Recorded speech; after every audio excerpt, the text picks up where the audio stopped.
Going in, yeah, I'm going all in. Getting flued out, yeah, you can bring a friend. Dive right in, let's go. No more than dip in your toe. Let the rhythm take control. It's going down tonight, yeah. Dive right in, let's go. No more than dip in your toe. Hey, what's going on, everybody? This is Dayne from NYYU. We'd like to welcome you to the Farm Report. Carlos, how you doing today, bud? I'm good. How are you, Dayne? Jason, my life Yeah. is over. What happened? I don't know, man. It was like a gut punch seeing that when I saw that. First, I was a little curious at first when he was out of the lineup. I was like, what the hell? Why is he out of the lineup? And then I saw something about elbow inflammation. I was like, oh boy, here we go. I mean, but I didn't expect this. I didn't expect this. I was like, shit, he's going to be out of the lineup for 2-3 days now. Fuck. Yeah, and I was in the chat with Pete, and Philo and I were joking around saying if he's going to have Tommy John surgery, I'm just done. 15 minutes after the game, torn UCL. Mm-hmm. Oh my gosh. What? So this is something that has annoyed me about this since I started reading up about this and following him. I saw a couple press conferences by him or a couple interviews by him. He said, I believe he said that he first started to feel pain and discomfort the final Houston game. Mm-hmm. Fine. He said he played through it, whatever, and he was okay. But then he said that on Wednesday, he reported to the Yankees that he was having serious pain. And they continued to trot him out to center field. Instead of saying, you know what, let's DH you for a couple games to see if it passes, or, let's get you checked out. Let's get the elbow tested out. None of that happened. Like, these are supposed to be the guys that the Yankees rely on as far as medical reports and testing in medicine, right? Yeah. And yet time after time, it just seems like they fail the Yankees. Like, for example, how the hell did they not see the Anthony Rizzo thing? I mean, the dude played with a concussion for over 2 months. He was punch drunk. You could see it, obviously. Like, I don't know what the hell is going on. What the hell is going on here? I think it's time to move on and bring in someone else. I think they should also be evaluated when Hal does his evaluation of the front office as well. Absolutely. This is absolutely ridiculous. There should have been no reason why Jason is out there if he's telling you, hey, I have bad pain in my elbow. And I remember there was a throw that he made. I forgot what game it was. I want to say. No, I know the game. I want to say Wednesday.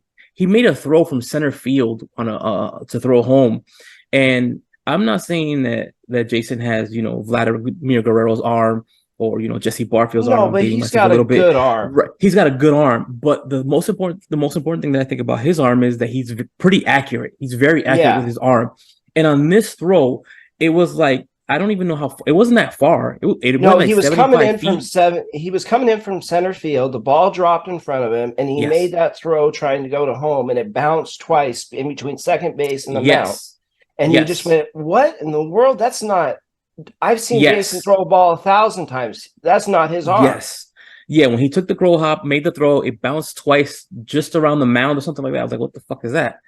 But whatever. And I guess that was just like that the breaking point for that for the injury is what my assumption is. But and I've seen some people saying, well, why do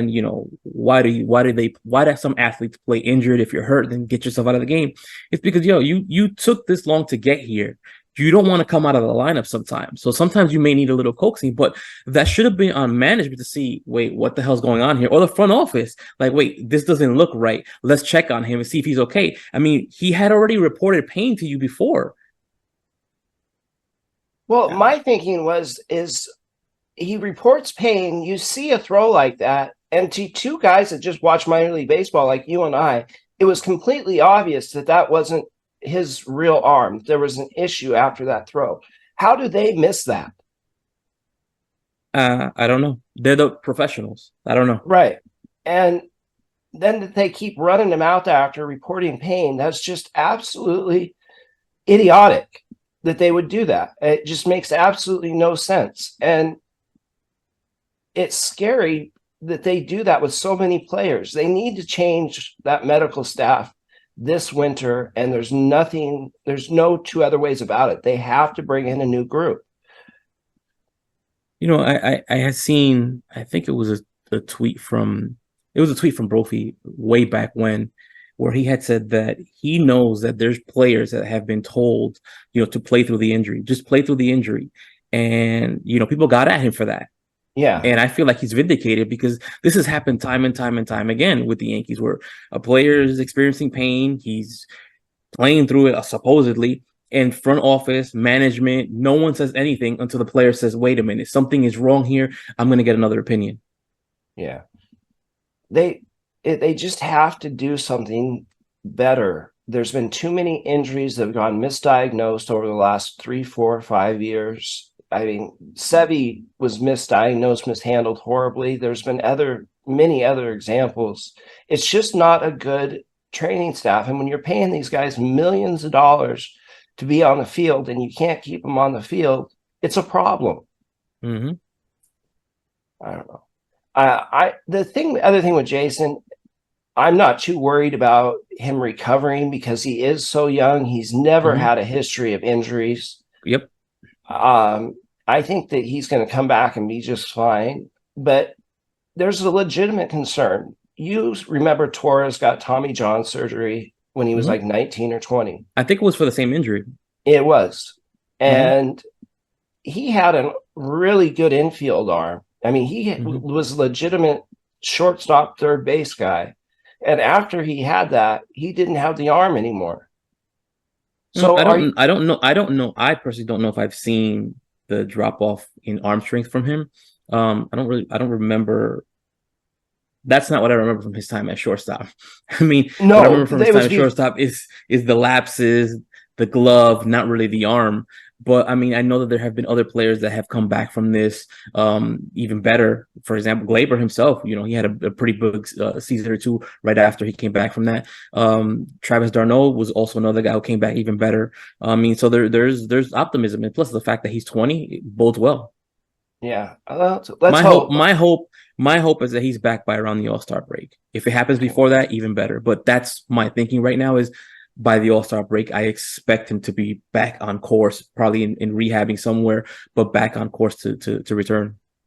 That would be my thought. Now, one other question is, he was always a little bit questionable in center field anyway. Do you think that this puts him in left field now? I still don't. For me, like after what I've seen from him for the second half of this season and what I saw from him, from what I've seen from the second half of him this season, I thought, you know what? That's my center fielder. That's my center fielder. I know he had some issues tracking first steps, but I hadn't really seen that from him in the second half of the season. That's my center fielder. Yeah. So that's perfectly segues into Estevan Florial, who the Yankees just called up today. Thank goodness. I really want them to give that kid a shot in these last 19 games and just let him go out there and play. Absolutely agree. I mean, you were telling me we were speaking earlier before we got on, and you were saying, "Oh, thank God they called him up." And I said, "Well, hold on, wait a minute. They still got to play him. Still got to play him." I mean, in my idea of a perfect scenario here, Florial plays every single game going on for the rest of the season. But the logic thinking side of my brain is going, this is the Yankees. They're going to play IKF. It's just silly if they do, because they have a perfect opportunity right now to find out what they have in Florial. A 19-game sample size is bigger than he's had in his entire career. You can get him 60 at-bats or 70 at-bats, 80 at-bats, and see what you have, if there's something there for next year. Or do we have to go out and find the center fielder for next year till Jason's back? I mean, like you said, this is a perfect opportunity to see if, hey, maybe he can be the placeholder. Yeah. I think a scenario that makes a lot of sense to me is that Flo would start in center field next year until Jason is back, and then Flo becomes your fourth outfielder if he plays well in this 19-game stretch. I mean, that it could work. I mean, that could definitely work. Like I said, I thought that this is a perfect opportunity to see if Flo can be the guy that you depend on until Jason returns. I don't know if that's the scenario the Yankees would think about going, because there are a few options for them out there. There are, but do you really want to go $210 million for Cody Bellinger? You and I have spoken about this before. I like his ability. I like his bat. But then the other side of me goes, but wait a minute, he wasn't really good for the last few years. What if he regresses back to that? And then number two, how much is he going to cost? Because depending on how much he's going to cost, that'll tell us, well, how much more are the Yankees going to do this offseason? Right. Well, he's outside Otani, he's the best left-handed bat on the market. He's going to get paid. He's going to be 28, I believe, this year, or 29. So you have to think he's going to get at least 6-7 years, maybe 8. And this is the deal for him. Right. This is his big money deal. This is it. So I'm more inclined to try to find another option because I want Juan Soto. That is the move to me. He's a perfect complement to Jason and Judge.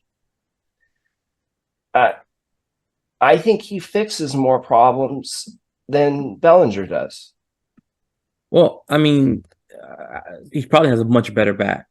And I think he would be the perfect complement to sit him in front of Judge because now you have someone who's always going to be on base, hitting in front of you. So you don't need to worry about that. I thought it was wild. How many RBIs did Judge have last season? I don't even think he broke 100. Did he? I think he just broke 100. Yeah, but it's not the number you would expect for a guy who hits 60 home runs. No. And that's just because there's no one in front of him. But if you put Soto in front of him, perennial 400 or 400 OBP guy, he's going to do the Yankees will do a lot more damage. Yeah, my dream lineup would be Jason batting leadoff, Soto batting second, and Judge batting third. That gives you 2 huge on base guys in front of Judge. They both can hit left-handed. I mean, it just makes too much sense for me. I mean, if you do that, Judge might lead the league in RBIs. Yeah, that's the point. Maximize Judge's abilities. I don't know. Anyway, so let's jump into AAA. Florial obviously had a huge week. He had that big game yesterday. He did. He had a huge game yesterday. I think he had 2 home runs and a double, maybe 6-7 RBIs yesterday. Yeah. For the week, he hit 385 with 1371 OPS.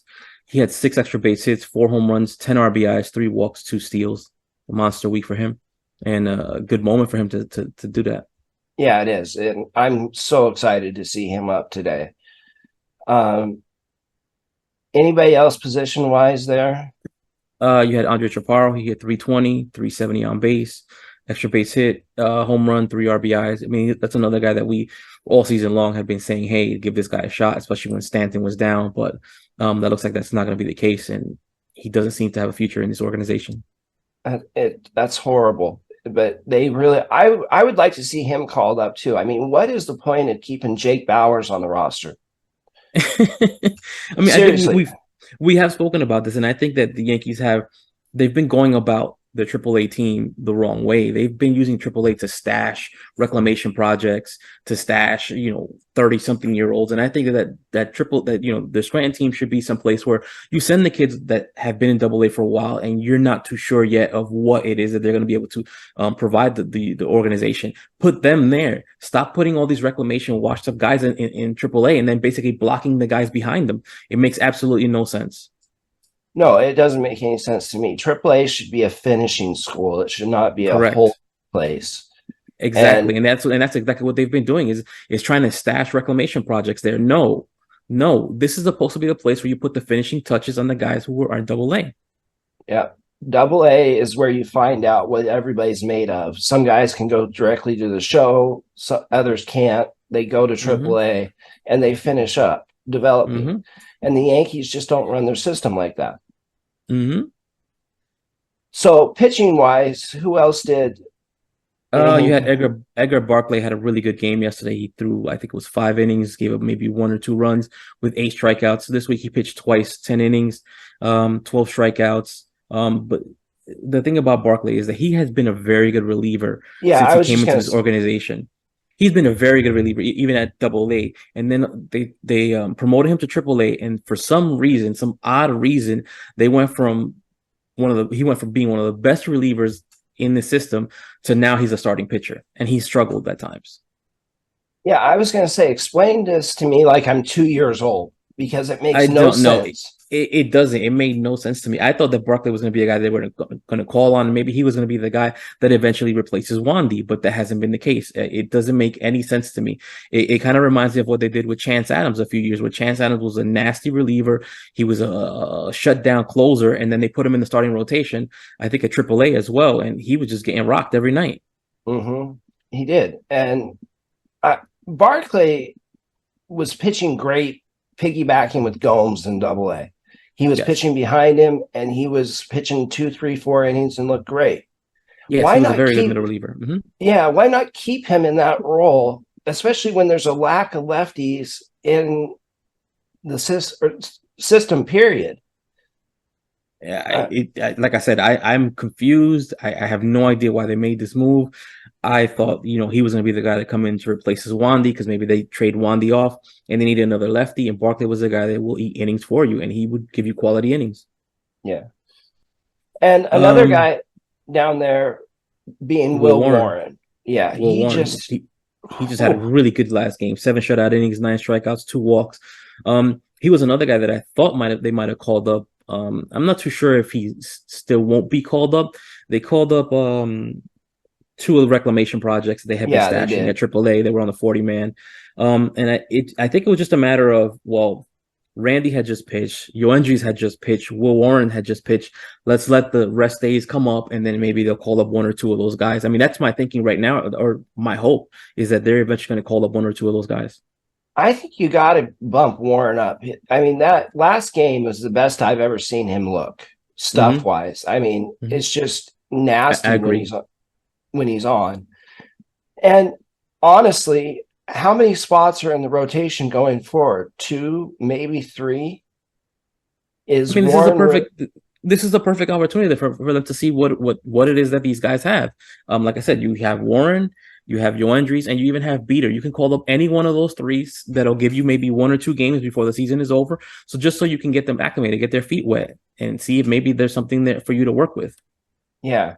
And it could be a showcase for another team. I mean, those guys all may end up trade pieces this winter.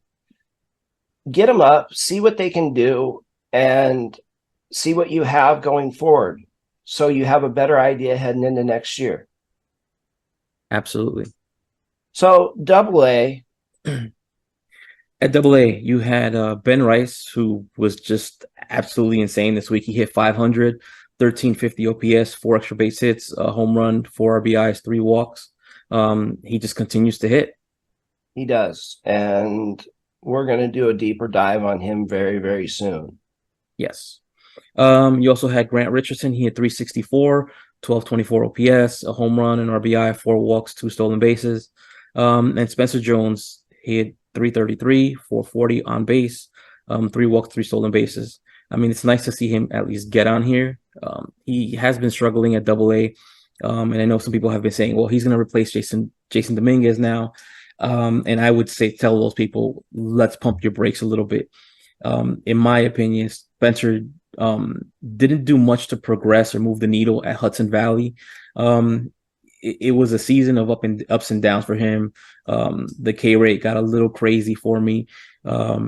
He had some prolonged slumps there as well. So I don't know. I mean, I was a little surprised when he got the promotion. I thought he still had a little bit more work to do at Hudson. But even at Somerset, I thought maybe, he would step up to the challenge, but he's struggling a little bit. He's still working on adjusting. And, I still have high hopes for Spencer Jones, but I'm just a little bit more cautious, I guess, to say, hey, he's going to be up the next season. Well, when you and I first started talking, I couldn't shut up about Spencer Jones. That's just a fact. You spoke about Spencer the way I spoke about Jason. Yes, absolutely. Yeah. I heard from so many advanced scouts that thought he could be in the major leagues this year. How advanced? But remember what I told you was like, you know what? From now, for Spencer Jones, all he's done is win, right? He killed an FCL. He killed at Tampa. But we didn't see what happens when pitchers adjust to him. The scouting report gets around, and then he has to make, adjustments. We haven't seen that from him. And for me, that's when you really see who a prospect is, when you see their mettle, where you see their ability to adjust when things aren't going right. Because when everything is going is copacetic, it looks great. The sky's the limit. But when that prospect starts to struggle, that's when you want to see what he does next. And to be fair to him, I would say that both you and I agree this is a year that we say he struggled. Yes. But if you look at the numbers, that's not and just for the record, that's not criticism. That's just facts. You just look at his numbers. You look at his numbers month by month, and that's just facts. And again, we both are still very high on Jones. We still hope that he figures it out and that he eventually gets to the big leagues in a Yankee uniform. We have that hope for him. But he's no longer an untouchable for me. If he gets me Juan Soto, I'm trading him for Juan Soto. I just well, for me, the thing that I said this, I took offense almost when they said that he was the number one prospect in the system. I was like, wait a minute, you have Jason Dominguez in the system. What? He's younger. He's in a higher level than he is. What are you talking about? Like, it was offensive to me. For you. That's pipeline for you. They just anyway. I don't want to say anything bad about him, but you know what I mean. I don't think they watch many games. It's kind of like a guy like Spencer Jones being unathletic when he steals 40 bases and has 30 doubles. Who was that? That was Bill Madden, wasn't it? It was. Was it Bill Madden? Oh, okay. Yeah. So anybody else at on the offensive front, that was it. On the pitching front, you have Blaine Abeda. He threw 6 innings, 2 runs, 8 strikeouts. He's a guy that we've spoken about here and there. He's a guy that will come out a couple games and rack up a lot of Ks for you, but then he'll come out the next game and he'll completely bomb. Yeah, he's got good stuff, just no consistent command is what I would say. Yeah, that's what I said. He needs to get a little bit more consistent when it comes to that. I mean, when he's good, he's good. I saw him last season when he was at Hudson Valley. When he was on a roll, he was on a roll. And I hope he figures it out and puts it a little together, becomes a little bit more consistent because, like I said, he can rack up a lot of Ks when he's on. Yeah. Then you had Drew Thorpe, who threw 4 innings, 1 run, 5 Ks.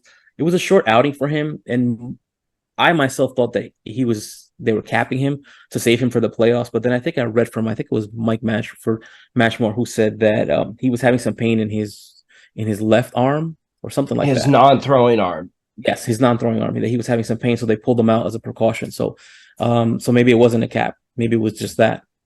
You also had Carlos Gomez. He threw 3 2/3 innings, 7 strikeouts, 2 walks. Danny Watson, 3 2/3, no walks, 1 run, 1 unearned run, and 3 Ks. And Tanner Maya, 2 2/3 innings, 4 strikeouts, 2 walks, no hits. Now, Maya is another bullpen arm that we've been hearing about for a while, and he's good, but he's not quite at the Bailey D's, Danny Watson, Jack Neely level for me. Yeah, but you could see next year with his size, the velocity of his stuff, where he could take a big step forward and be a very good reliever in the future. Yeah, I mean, he's probably a tier below those guys, but that's definitely a possibility for him if he figures it out, takes it to the next level. Yeah, definitely could see that. Now, jumping into high A. At high A, your boy, the underappreciated Jesus Rodriguez. I am a big fan of this kid. So we've spoken about his ability to play catcher, first base, third base, and left field. But one thing that we kind of left out, the reason why he plays so many positions, I guess, is because of how athletic he is, and it's sneaky, I guess, because you don't expect that from a catcher. I think he just stole his 22nd or 21st base this week. So he is a guy that can steal bases and play multiple positions for you, and the guy just hits. He hits. And the power hasn't really shown up, but there's power in that swing. You can see it. It just needs to make a little bit better contact.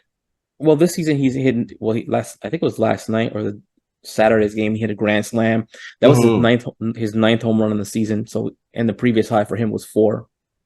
And this is his So, first full season in the bigs, or so the sorry, in power, the affiliate. right? And the power is usually the last thing that shows up, so it's not a real big concern. He's still very young at Yeah. 21. Yep. He'll be fine. Yep. Um, So after Jesus, you had Jared Serna. He hit 313, 888 OPS, 2 extra base hits, 2 RBIs, 4 walks, 3 steals. I was hoping that yesterday he had one final shot to get the 20th home run and the 30th stolen base, but he had told me early on. He's like, no, they gave me a day off, so to get ready for the playoffs. but overall, his season was a huge success. Absolutely, yes. He really is a player that I think has a future on the Yankees. Mm-hmm. Whatever, he could play second, he could play third. He's got a big arm, as we've seen the last few Mm-hmm. weeks that we talked about before we got on. I really like the kid, and I like his skill set. I think that there's a place for him. Yeah, I'm a huge Serna fan. For me, he's a second baseman. I know they play him at shortstop, they play him at third base, but I think his best position by far is second base. He's got a huge arm to go with it. Almost like a Cano, I want to say. I don't know if the range is the same, but he's very sound at second base, and the kid just hits. Coming to his power now, I think he hit 19 home runs this season. I was saying, so he's definitely one to watch. He's definitely one that you don't hear a lot about. So he's another one of those slept on prospects. Yeah, and he had 20 plus doubles and almost 5 triples, I believe. I mean, I the don't know the kid, number of triples, but I know he is in the 20s for doubles. yeah. Well, he's an extra base hit machine. Mm-hmm. I and it's a smaller frame, but we've seen guys like Altuve have success in that smaller frame, and he reminds me a lot of Altuve. Mm-hmm. So Yeah. You also had Christopher Familia. He hit 308, an extra base hit, a home run, 2 RBIs. He's another guy he killed it at Tampa. He seems to be figuring out Hudson Valley. I think he might be 23 or just turned 23. So he's got to get to Somerset next season, for a legitimate shot to get to the bigs. But he's another guy that I really like. yeah, I'm a fan too. So we'll see what happens with him. I know that he's Rule 5 eligible this winter. I don't think that he's going to get taken, but it's certainly a name to watch. Yeah.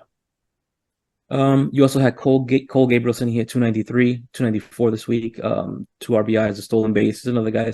I don't know what his size is, but he looks like he might be another one of those undersized guys. He was playing some center field and left field this week.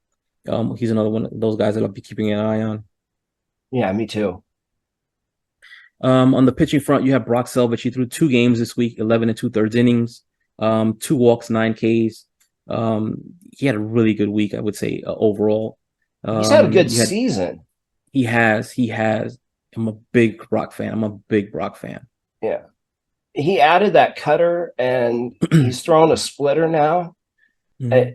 The pitch package has improved. He looks good from the left-hand side. I think he's probably our top left-hand starter in the system. He absolutely is. And I think another thing that people forget, also I had realized it myself, he's only 20. Yeah, he came out of high school. They thought he was going to be a Yes. first-round pick, but his stuff regressed his senior year. And they ended up getting him in the 3rd round. Mm-hmm. I think it was the third or the fourth. 3rd or the 4th. He was projected to go very high, and he's got all the tools that you want. It's going to take him time because he's so young, but I think he's going to be a very good pitcher for us. Yeah. Then you had Yorlin Calderon, who pitched 1 game. Well, his second game in Hudson Valley. It was a much better outing this time around. He went 5 shutout innings, 1 walk, 5 Ks. You had Cam Schlittler, 5 shutout innings, no walk, 6 Ks. I always make sure, double check that. Yeah. You had Clay Aguilar, 4 shutout innings, 1 hit, 5 Ks. Anderson Munoz, another guy who just recently came back from the IL. He threw 3 shutout innings, 3 Ks. Osiel Rodriguez made his debut yesterday, I want to say yesterday. He threw 2 innings, gave up 2 unearned runs, bad error defensively for him. No walks, 4Ks. And that bullpen is just nasty. I think I posted about them a couple of days ago. You had Luis Vasquez, who has been almost unhittable since July 1st. You had Cole Ayers, Clay Aguilar, and there was one more guy, Mason Vineyard, who have just been nasty. Just on a nice run. The pitching at that level all year has just been absolutely filthy. Yeah, and I think they're gonna need it because that team that clinched that playoff spot in the first half of the season is completely different than the team that they have right now. You know, they don't have Chase, they don't have Drew, they don't have Spencer. No, they're all up in Double-A. Augustine. Yeah. Mm-hmm. I don't know. And Tampa closed out their season this week. And yeah, anybody stand out to you there?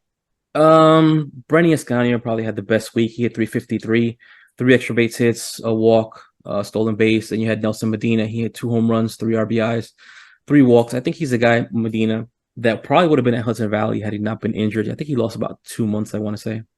Yeah. I heard something about him possibly going to the AFL. That would make a lot of sense. Mm. Who do you think they're going to be sending? Or who do you think they're going to send, and who would you want to see? I think they're going to send Ben Rice. I want to see them send Ben Rice. Nelson Medina would be another one. I wouldn't mind seeing Jesus Rodriguez there either. Mm-hmm. I don't know who would be my fourth. Be a pitcher. Luis Serna. Okay. What about you? I thought Jesus, Ben Rice, maybe send TJ again. Yeah, that can make a lot of sense. And maybe Sean Herman. That could be. I could see that. What about Heel? Do you think that would be a place for them to send Luis Heel? I don't know. That threw me off. I don't know about Heel. Yeah, it's just an idea because he's just now getting healthy. If you wanted to get him some innings, that'd be a way to do it. I mean, I think Scranton still has another week, and I think they're in the playoffs after that, so that'd be a place to send them to. Yeah, that would be. All right. Do we have anything else we want to jump to? No, those are the only guys. All right, guys. Come check Carlos out at Yankees Farm. I'm on Twitter at DMH0726, and you can check us out on the Yankees Farm Report later this week. Thanks, guys. We're out. All right, guys. Can't make a promise, but I do my best. 25 sitting on 25 racks. Just got started, no, we ain't done yet. Bought a new crib, that's a goddamn flex. Sign that check. Told them last year that I been up next. Can't take calls, but I send that text. From way downtown, but the shit's still wet.